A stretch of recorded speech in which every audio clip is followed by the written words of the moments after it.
But around the perimeter, around the edges, you definitely want to begin to go through the weft, because that's what's going to give it structure and stability. And you want to make sure that you have a great amount of tension right at the ends, okay? So that this piece can lay. And as you can see, I took the thread from ending right here and I'm moving it upwards into a different location to knot it. Why?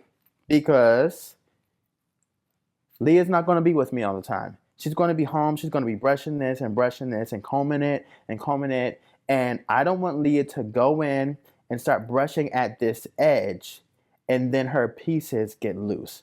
I don't want her to brush at this edge and her knots come undone. So taking it from here to this point to another point and knotting it prevents her losing hair and prevents the knot coming undone. Make sense? Okay, so now I'm going to grab my